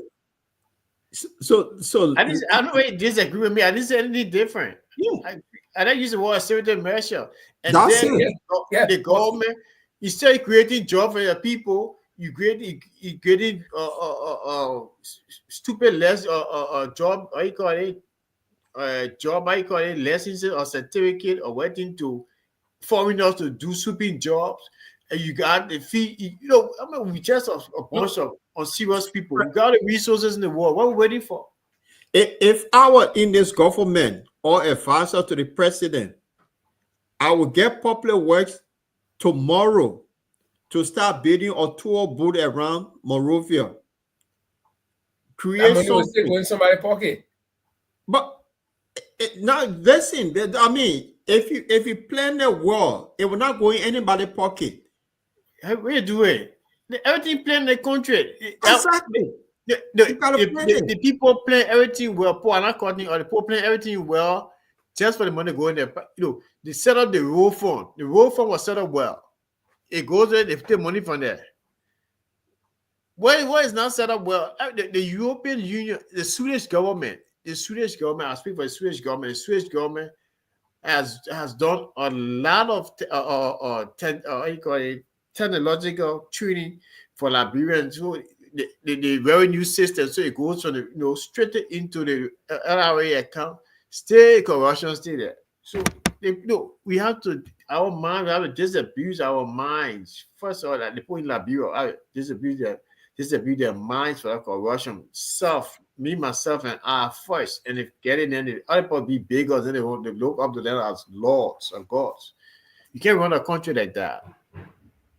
But the bottom line to all of that, as we are on the bottom line discussions tonight, the bottom line to all of those things we're talking here is the lack of law, the lack of rules. Oh, let me tell you, every country, in order for you to succeed, you must have a strong law.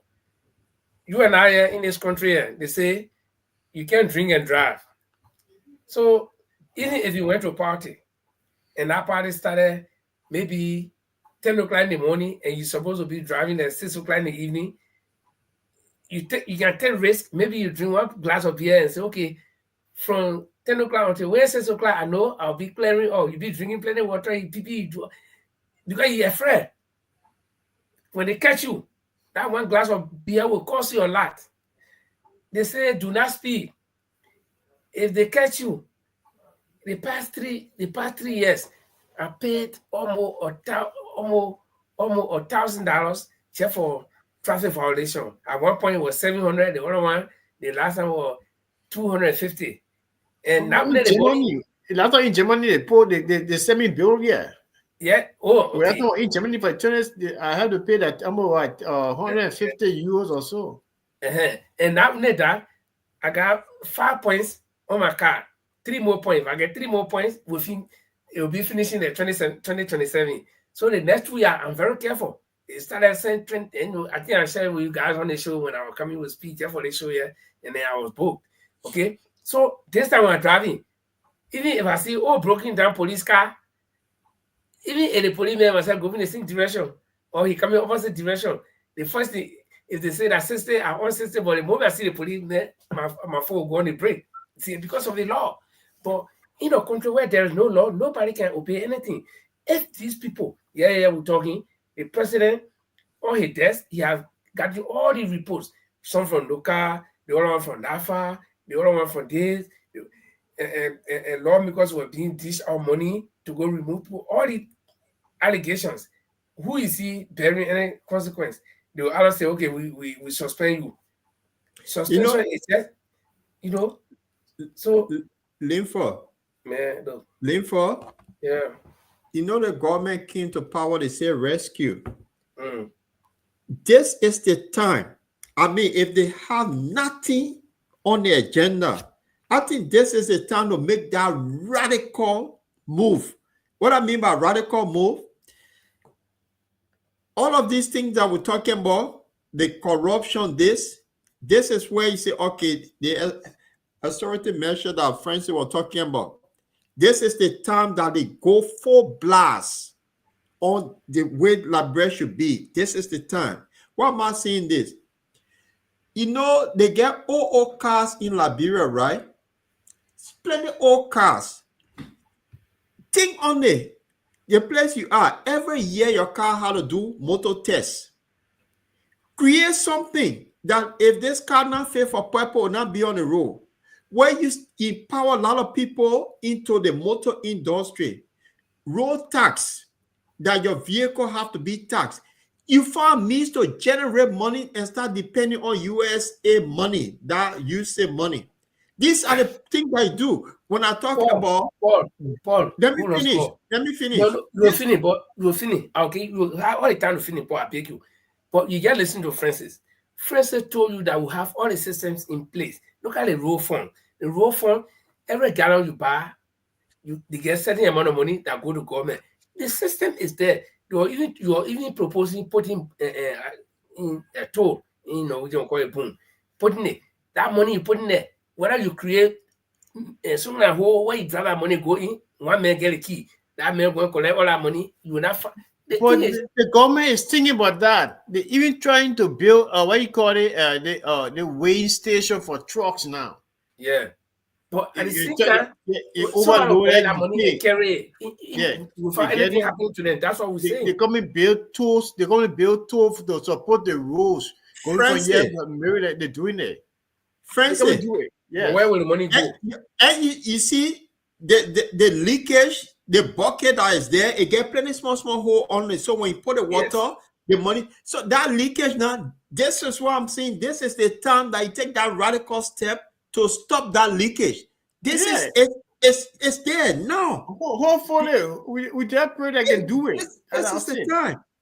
Because we don't need USA anymore. This is the radical approach we're taking. That is my own brother, Steve from me. I will say you post stacking. This is the time that you take that hardcore step and be honest. If you can't do it, we're not going nowhere. This is let me repeat one thing that we've been hearing all the time. They say, he that comes to, what the thing is, man? Clean hands with equity? Yeah, if you come to equity, you should come with clean hands. Mm-hmm. Let that thing ring there in your ear. You got one old man who has been in government for 45 years. There are other jobs in Liberia that this old man could do, but he has chosen to live by government. And the Liberian people know that this man has been in government for 45 years, according to them, and he knows all the loopholes. He knows how to steal money, that not to have, and this man became president. No, let me tell you one thing. You will not have you will not have anybody arresting anybody for they will get play, they will do small screen. Oh yeah, the person got allegation corruption and they will get rid of you, or they will say you are suspended, but they will never prosecute anybody because when you start holding the rope will begin to hold the bush. If you tell her go tomorrow, go in the bush, come one small road and start holding it, you see it pulling all the thing there. So all of them hand in the cookies jar. So there is no way that Bwaka, unless he fail his face and get extra traffic. Look, you think why people fight to get into government? You think why people fighting to come back? To steal. Because government job, government has so much opportunity, so much loopholes open for people can walk away with money. I mean, it's a great there's government is so much money around. But Paul talking there, he's talking an alien who came from Jupiter. The photo he said was sent to asset recovery. No, what am I saying, Lincoln? I think this is the opportunity. A good proposal in making. This is the opportunity. Yeah, but who can utilize that opportunity now? You can't have one role go to arrest another role. That's the point I'm making. No, I think the guys some sincere people in the government. Have to start from somewhere. It's just in the midst of overclouded people. First, your leaders, sincere people in the government. The question have to start from somewhere. Look, yeah, the question is our Omer Brecker. Yeah, the sincere people, right? Where are they? What power do they have? How can they wield power? The president should be the number one sincere person. But listen now, this is why I say the opportunity is now. If I were him, I get nowhere to go. It's not in my favor. This is the time I will take that bold radical step. No, man, I'll be honest. Paul, I'm listening to you, but why not hearing what I'm saying? The old man himself is corrupt. So how can he arrest anybody or how can he prosecute anybody? You're not understanding me? My man, and you now read the Bible, the pastor can say, do what I say, but don't do what I do. No, so is that correct? Oh, but then you have to start from somewhere. The most corrupt person, look, the name I carry Paul, the guy was wicked before, called Saul, before he became Paul. So this is the time.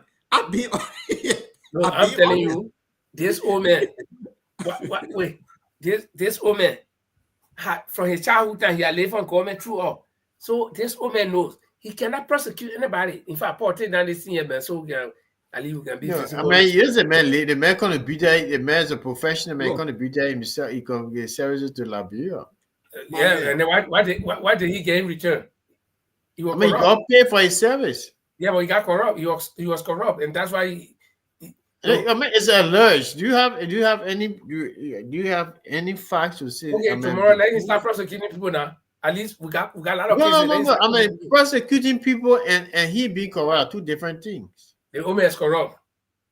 Let him prove me wrong. Let him get prosecuted.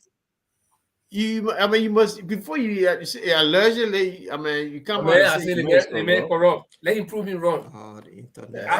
He's not gonna prove you wrong, but you cannot just come and say he's corrupt. I'm saying it now. I'm saying it now. Let him prove me wrong. Let him show the Liberian people that he's not corrupt. Let him start prosecuting the people. Oh, say that. No, it does not mean that he's corrupt. He cannot prosecute corrupt officials. I mean, you talking for me? You want me to be like Yekanai? I'm not talking for you, but I'm trying to disagree with you. What you say? Let him start prosecuting corrupt people. Then we know. But Linford, the corrupt man can be, because the thing is he's so deacon, so he can go say now what I did in the past is wrong. So going forward now, my hands not clean, but to set the thing straight that U.S. have done to also from today on, we start dealing with people. You cross path, you go from corruption. Yeah, but Prince Johnson repent and he became pastor. General Bob Naked too became pastor. People can repent. Oh man, les papiers nationaux. Yeah, let run up, bro. Let run up. Let wrap up, man. Let wrap up. But on a serious note, if President Walker Yeah. feels that, and Paul, you said something that if I were him, I would do. No, the old man and the last week we talked about this thing. You were saying the man was wrong. I said no, you're not wrong. So if I were him, at 80, an octogenarian, at this time, you're breathing because by the mercy of God, anytime you can stop. So I will set record. That's why people, and that's one of the reasons why people voted him. No, that this old man had lived all his life, the old man had done everything, he didn't care again. So bring no settlement bitches to life. You grab anybody, we should have 40, 50 government officials in jail now. The rest of them will be scared. I just told you that law, if you get strong rule of law, if you tell lie, Paul, let me share one phone with you guys, then we can close. When I came from Africa, for where we eat anything, you eat corn, you trade it in the street, you eat candy, trade. When we came to Sweden, my first day in Sweden, I look at the street, everywhere clean. Okay, so I remember I was eating. Okay, so I throw the paper down. When I throw the paper down, I look around. I went back. I was walking. I was in my room at the time. I went back, took out paper in my hand. I had it in my hand until I could find it in the next dead basket. You see, where there is strong rule of law. I was in Singapore. Singapore, you don't chew chewing on and throw it on the street. You don't spit. They will enforce you. If you in it before you play like they will enforce you. You see it? So the guy, law is law. Nobody should steal. Do not take anything from government that does not belong to you. Not a car, not a paper, not anything. Okay? If they make that law, library, that exception, why I say that you and myself can empower by the law, but when we get to library, read to RIA, we start. It's all I'll get to it. I remember when I was in library last night, I had my cradle start on the ice in the car. I was bringing it, I start putting it, standing again, putting it in one bottle. I can't do it yet. But because in library, we so used to this thing that we can break a law because nobody's enforcing the law. The judiciary that should be enforcing the law is breaking the law as well. I'm done for tonight. Yeah. And you see, when somebody say they can't rescue you, I think there's a golden opportunity with the USA thing. I'll be honest. This is where you call your cabinet meeting and say from today going forward. Even you were in our meeting when your hand caught in the cookie jar, I start with you before I go outside. No, but any doing this it is the time. If you start doing it now, yeah. What they do? What they do? They get suspended DBS Brown Lasana. They suspended DBS Brown Lasana. Back. You go watch closing argument. Don't worry. We must have your closing argument today. No, I got nothing to do. I got 11 o'clock. Close. The thing is, look, leave for if you won't get 4 more minutes. Let them make use of the 4 more minutes. The thing is, just going forward, this is a situation we face with. I'm not cutting anybody's salary. Going forward, anybody that is caught, I hear fine. The example will be set on you before we go for the lower man. If you start that process now, my brother, they still not going to go away, but it will minimize it in a way that people say, but something is happening. But if that leakage, if you can't stop it, the law is law, and for me, that's why I like rule of law. I remember when we were working at EFBC normal time, Ahaji Kruma said something or he did something that I respected that man for. We used to have meeting. Remember when they say we have a meeting, everybody will be 30 minutes before Ahaji Kruma walks in. If Kruma in and you come in, you go in outside. Kruma conducting the meeting and you get on nonsense. You say, Margaret Williams, or his secretary say, call a man, send $5 for a salary now. Okay? And Kruma said something. The department head and director of TV, director of radio, they had a habit that anytime they want to tell their workers, there are people in that department to do something, they say, Mr. Kruma say you should do this, Mr. Kruma. So he's been hearing it. So we had him, I remember this meeting, and he said, all of you directors, when you go to your honor man and he said, Mr. Kruma say, that means I'm doing your work. You're not working. I appointed and you're taking pay for that position, but I'm doing your work. So he said, all of you honor people, if anybody, any of the director tells him Mr. Krumah say you should do this, can report to me. I'll call a whole more salary for myself. But man, from that time, all the director, you all can. I say, do this. You see, rule is rule. So if you got a weak president who himself is not clear, what do you expect? Then they say they went to dismiss people. That's not the solution. You'll create more problem. You'll cut people's salary. That's not the problem. You'll create more problem. The money that people are stealing, that they have stolen already, okay, that they got, retrieve it. Let's close, my Paul. I think I'm done tonight. Yeah. So on that note, let me just do my closing. My good friend Donald Trump has shown us something that we're all looking at with the Ukraine crisis, that he's now making my own prime minister in the UK to be kicking himself what's happening to us, that Donald Trump is ignoring us. And guess what? Putin is just having a vodka every night and smiling. Say, I'm done with the European. This is, y'all been after me for a while, but I'm chilling. This is so on the other side, Liberia, I think they should look at doing something different, because they're doing something different. This is the time that they need to take a bold, radical step. Give say from March 1st, have a cabinet meeting with your ministers, your director. This is the marching order going forward. Nobody gonna make 5,000 honor me as a minister. The other people's salary remain. You start reporting the representative and senator to the country that we're going to cut these people money down. No more, nobody getting 15,000 or whatever, 5,000 or 6,000.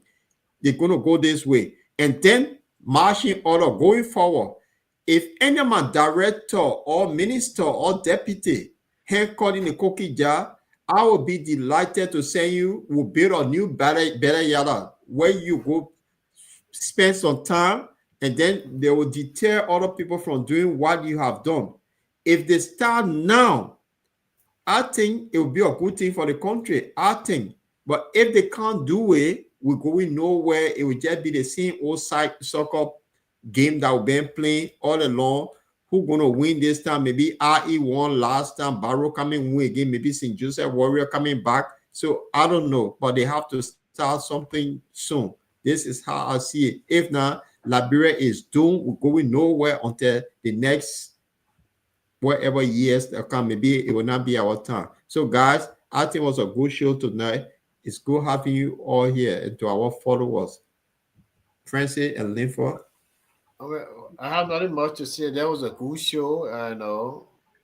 We hope that the government can learn from what is going on in places like the United States of America, cut down on unnecessary spending, stop creating committees that will add additional costs to the country's already strangulated budget. So yeah, but it was a good show. Thanks for tonight, and you guys have a great weekend. Thank you too, and all of you who are watching us for the first time. Just in case this is the first time, we are here every Tuesday and Friday. So make it your home. We discuss the issue from top to bottom. Jefferson Carter, Chala Aloysius, our own man, and our tech media boy, long name. All of you, and for those of you whose names we cannot see to recognize you, just want to say thank you for being here with us, and we'll be here on Tuesday. Hopefully, we may have a guest. We want to say thank you. Have a pleasant weekend for yourselves, and stay out of trouble. Yeah. Hope you are not one of those who will be dismissed. Let me add something quickly. You can catch on the Jala TV and also on the Bottom Line live discussion. So, and also on YouTube, you can catch on YouTube on the Bottom Line Liberia. So we're all over the place. So for those that are following on Jala TV, you can also catch on the Bottom Line discussion live, which is, and then YouTube Bottom Line Liberia. So thanks you all for following. Yeah. Okay. I don't know. So we just play one short song and then we are out of here for today, and we will be back. Like we said, we'll be back on Tuesday. Tuesday, right? And we hope to have a guest. We're working hard Yeah. behind the scene. You know, the political time is not yet around, so people are kind of reserved. Everybody, stay dragging their feet. But when the political time comes in, I think they can be calling us. Oh, I want to come on the show. I want to come on the show. But we're still working. So let's find something to play for our people while we take leave of them. Is still a song? Yeah, let me try this one.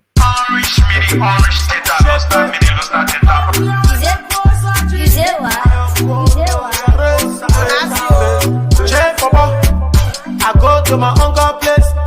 He telling me, you know, he say, oh. I go to my